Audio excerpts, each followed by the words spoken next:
Bluish grey అంటారు. తర్వాత కొద్దిగా లైట్గా క్యాల్సైట్ వీన్స్ ఉన్నాయి. క్యాల్సైట్ వీన్స్ ఉన్నాయి కాబట్టి పర్సెంటేజ్ ఇచ్చడానికి అవకాశం ఉంది. మనం మామూలుగా బ్లాక్ లైమ్స్టోన్ అయితే స్మూత్ సర్ఫేస్ ఉంటుంది అన్నమాట. స్మూత్ సర్ఫేస్ ఉంటుంది. ఇట్లా కాంకాయిడల్ ఫ్రాక్చర్, దీన్ని కాంకాయిడల్ ఫ్రాక్చర్ అంటారు. కాబట్టి ఇది 99% అది కూడా క్యాల్సైట్ వీనే కదా. అది క్యాల్సైట్ వీనే. 99% గ్రేడు బాగా వచ్చేదానికి పాసిబిలిటీ ఉంది.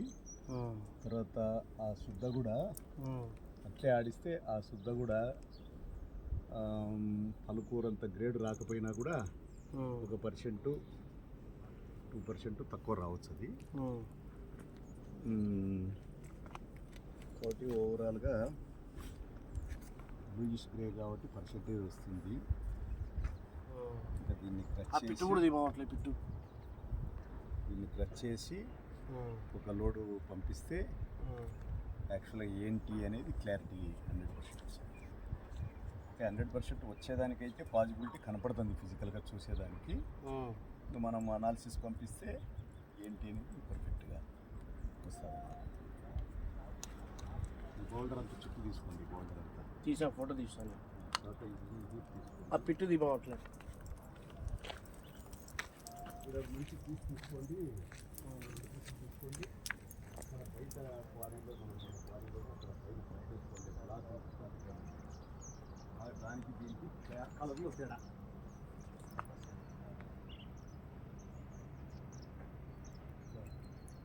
ఇది కాంకాయిడల్ ఫ్రాక్చర్.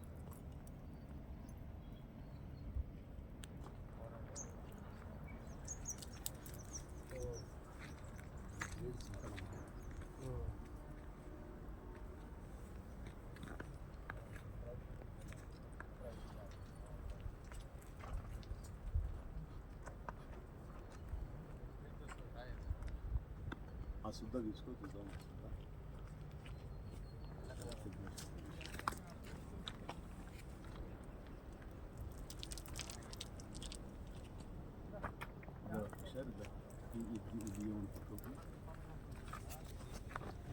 తీసి నీళ్ళు తీసి కడగండి.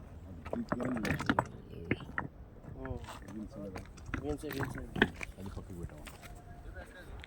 అదేమన్నా నీళ్ళు పెట్టాము. ఇలా తీసుకోలేదు.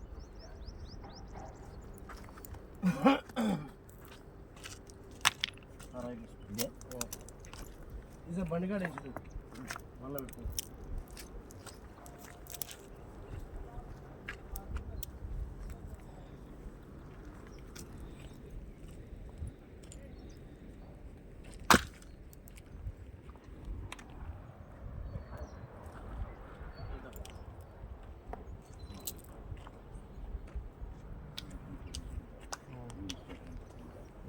ఇది కనపడాలన్నమాట. ఈ సింటమ్స్ కనపడాలి. సార్ బాగుంది. Full right. ఏదో మౌంట్ మాదిరి కనపడుతుంది. నిన్న నీకు ఇచ్చినది ఇంకా బాగుంటుంది. అది ఆరౌండ్ పెట్టు, బండ్లో పెట్టుకునేది బాగుంది. ఇంట్లో పెట్టుకుని బాగుంది. కనుక్కోండి నీట్గా. న్యాచురల్గా ఫార్మేషన్ ఏదో మామూలు ఇంట్లో ఇది నీళ్ళు వచ్చే ఫౌంటైన్లా పెడుతుంటారు చూడు, అటుంది. నువ్వు రాసావి ఉండే కాడికి వీక్గా ఇది ఉండే కాడికి ఉంది.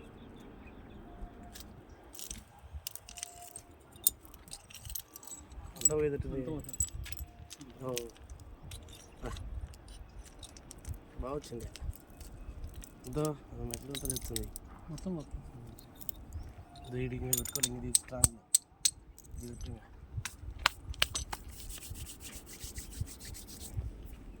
క్యాల్సైట్ అయితే వీన్స్ ఉన్నాయి.